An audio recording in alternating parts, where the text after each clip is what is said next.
अस्सलाम वालेकुम Habibi, Nadeem Memon from the landmark realty. अक्सर ये कॉल आता है कि रेसिडेंट्स के लिए तो वीडियोस बनता है। ये पहला वीडियो है जो मैं शॉप के लिए बनाना चाह रहा हूँ। शॉप जो है वो नियर अबाउट 1.5 करोड़ से 1 करोड़ के बीच में आती है, बट मेरे पास ये ऑलमोस्ट 33 लाख से स्टार्ट होती है। सिर्फ 33 लाख रुपए में शॉप मिलेगा, वो भी सहूलत के साथ। 5 लाख डाउन पेमेंट, 25,000 महीना EMI, वो भी बिल्डर लोन या बैंक लोन भी अवेलेबल है, लेकिन बिल्डर की तरफ से नो इंटरेस्ट फैसिलिटी मिलेगी। ये लोकेशन जो है नियर मुमरा पुलिस स्टेशन है, और बेस्ट पार्ट ये है कि ये कॉम्प्लेक्स के अंदर ही है, जिसमें 400 to 500 यूनिट्स आने वाले हैं। इसके सामने से मेन रोड जाने वाला है 9 मीटर का। शॉप की हाइट 16 to 18 फुट है। उसके अंदर भी मेज़ानाइन स्लैब बिल्डर की तरफ से दिया गया है, और इसके अंदर कॉम्बो ऑफर भी अवेलेबल है। कॉम्बो ऑफर जानने के लिए, ज्यादा जानकारी जानने के लिए इस नंबर पे कॉल करें। कॉल बिजी है तो व्हाट्सएप करें। मैं इस्लामुद्दीन खान और आप देख रहे हैं प्रहार टाइम्स। जमीयत उलमा हिंद की तरफ से मुमरा के डायमंड हॉल में वक्फ बोर्ड बिल के संदर्भ में मीटिंग का आयोजन किया गया था। इस मीटिंग में उलमा इकराम के अलावा सत्ताधारी पार्टी और विरोधी दल के नेता भी इस मीटिंग में शामिल थे। समाजवादी पार्टी के महाराष्ट्र अध्यक्ष और विधायक अबू हासिम आजमी ने बताया कि जो 400 का नारा दे रहे थे उनको 240 में ही सिमटना पड़ा, और मैं जानता हूं कि केंद्र सरकार द्वारा जो वक्फ बोर्ड बिल लाया जा रहा है ये कभी पास नहीं होगा। वक्फ बोर्ड के संदर्भ में जो नया बिल है ये मुसलमानों के भावनाओं के साथ खिलवाड़ करने जैसा है। अबू आसिम आजमी यही नहीं रुके, इसके अलावा ये भी कहा कि लोकसभा 2024 के चुनाव में जब इंडिया गठबंधन को अल्पसंख्यकों द्वारा भारी बहुमत के साथ विजयी करवाने में मदद की गई थी, तो क्या वजह रह गई कि जब संसद भवन में मुस्लिम के विरोध में वक्फ बोर्ड के संदर्भ में जब ये बिल आ गया तो शरद पवार गुट और उद्धव ठाकरे ग्रुप के सांसदों ने इसका विरोध क्यों नहीं किया। मेरे दिल में शरद पवार और उद्धव ठाकरे को लेकर इज्जत है, लेकिन उनके सांसदों द्वारा इस तरीके से बिल का विरोध किए बगैर चले जाना ये मुझे कहीं ना कहीं मेरे दिल में अभी भी चोट जैसी लगी है और दिल दुखता है। वक्फ बोर्ड के इस कार्यक्रम में जो जमीयत उलमा की तरफ से किया गया था, इसमें जमीयत उलमा के पदाधिकारी और अबू आसिम आजमी और इसके अलावा सैयद अली अशरफ भाई साहब ने क्या कुछ कहा है मीडिया से बातचीत करते हुए आपको सुनाते हैं। जिस तरीके से केंद्र द्वारा नया बिल लाया गया वक्फ बोर्ड को लेकर, क्या कुछ राय है उसको लेकर आपका? देखिए, ऐसा है कि हमें बहुत खुशी है कि 400 पार करने वाले 240 पे आ गए और बिल वापस हो गया, और ये बिल कभी पास नहीं होगा इंशाअल्लाह, क्योंकि जमीयत उलमा वो जमात है जिसने आज़ादी की लड़ाई लड़ी, हिंदुस्तान पाकिस्तान के बंटवारे में मुखालफत किया कि ये देश एक मुत्तहिद देश रहेगा। तो वो जमीयत उलमा पूरे मुल्क में ये चला रही है। एक राय अवाम की एक तरफ से पैदा की जा रही है कि हर शख्स इंसाफ में इस बिल की मुखालफत करे। तो मुझे उम्मीद नहीं बल्कि पूरे पक्का है कि ये बिल कभी पास नहीं होगा।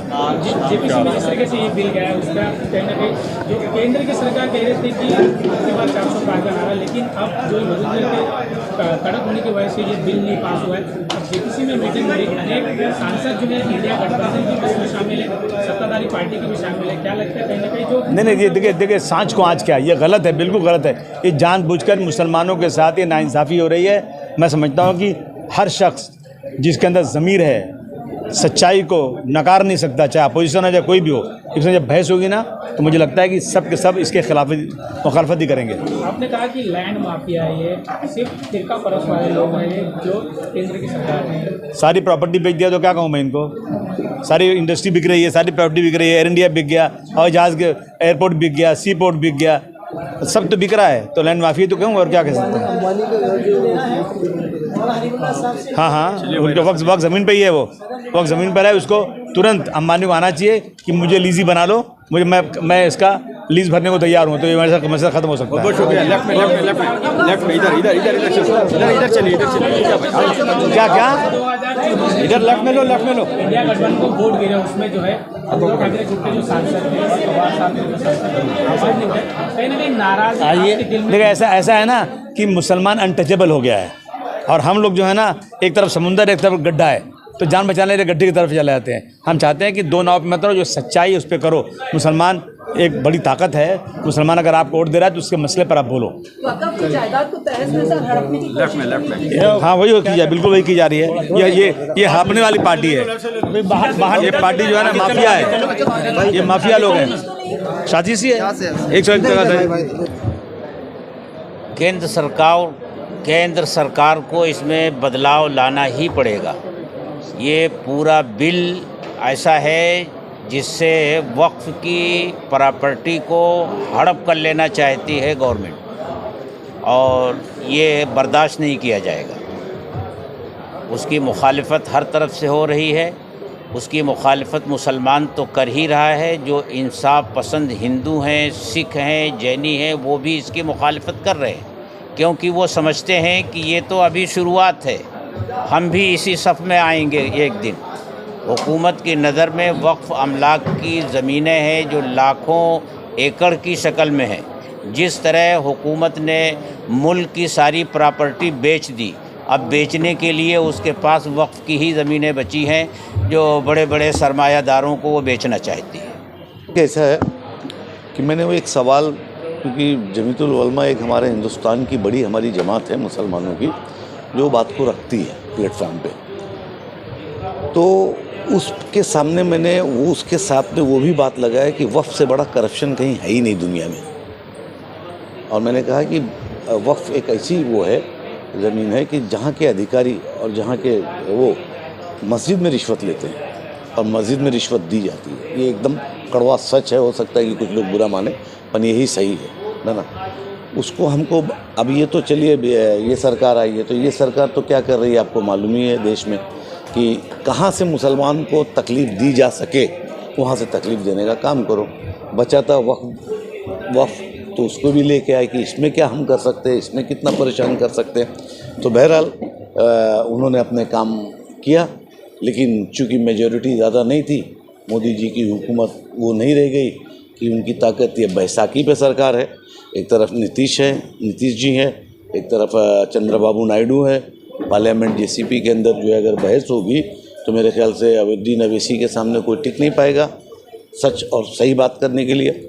तो अब जो है ये आखिरी इनके पास बचा, तिलाक हो गया, निकाह हो गया, देश से भगा दिया गया, सब कुछ हो गया, सब कुछ बिक गया। अब इनकी वक्फ पे ज़मीन पे पड़ी, क्योंकि जैसे हाशिम भाई ने कहा कि एक सबसे बड़ी ज़मींदार जो है वो हमारी रेलवे है, उसके बाद हमारी आर्मी है, तीसरा सबसे बड़ा लैंडलॉर्ड जो है अगर इस मुल्क में है तो वक्फ की प्रॉपर्टियाँ। तो अब उनकी निगाह उस पर पहुँच गई। लेकिन एक चीज़ वो बताना भूल गए थे कि उन्होंने आर्मी की भी ज़मीन को टोटना शुरू कर दिया है, ढूंढना शुरू कर दिया कि कहाँ कहाँ बेची जाए। तो आसान इस वक्त मुल्क के अंदर मुसलमान हैं, हम लोग हैं ना, तो हमारे ऊपर अटैक करेंगे तो सब लोग साथ देंगे। लेकिन धीरे धीरे मैं उन मंदिर के सब लोगों को बताना चाहता हूँ, आपकी भी, बालाजी की भी प्रॉपर्टी पे सरकार निगाह रखेगी और ये भी ले लेंगे। क्रिश्चियनों की भी प्रॉपर्टी जाएगी, समझा ना, जैनों की भी जाएगी, उनकी भी बहुत बड़ी बड़ी प्रॉपर्टियाँ हैं, है ना, वक्फ है उनके पास भी, हर आदमी के पास वक्फ है ना।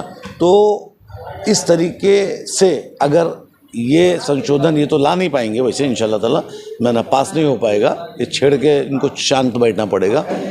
लेकिन अगर ये इस तरीके की हरकतें करते हो तो आगे चल के और भी माइनॉरिटीज़ कम्युनिटी के अंदर लोग हैं, सरदार है हमारे, समझे ना, जैन समाज है, हमारे बौद्ध है, तो ये सब चीज़ों पे हमला धीरे धीरे सरकार शुरू करेगी। जामा मस्जिद और कलवा जामा मस्जिद की प्रॉपर्टीज पे जो कब्जा हुआ है उसके बारे में आप क्या कहोगे? मैंने तो कहा, आप लोग ने सुना नहीं क्या? मैंने तो जमीयतुल जमात के सामने सवाल उठाया कि इससे बड़ा करप्शन, जमात से बड़ा करप्शन और हज हाउस से बड़ा करप्शन, दो संस्थाएं हमारे पास हैं, एक वक्फ बोर्ड और एक हज, है ना, दोनों में सबसे बड़े और सबसे बेईमान लोग वहीं पे मौजूद हैं। क्या में जो चेंजेस है इस पर आप सपोर्ट करते हैं? क्यों सपोर्ट करूंगा? मैं मुसलमान हूँ, पागल हूँ, मैंने कलमा पढ़ा है। वक्फ बोर्ड के अंदर मेरे पुरखों ने भी दिया है ज़मीन, है ना, और आगे अल्लाह ने दिया, ऐसा साथ दिया जो मौलाना साहब ने कहा मैं भी दूंगा। तो उसको सपोर्ट हम कैसे कर सकते? उसका हम विरोध करते हैं। और सुन लीजिए, ये मोदी जी का आखिरी है, ये वक्फ पे इंशाल्लाह ताला निपट जाएंगे ये लोग।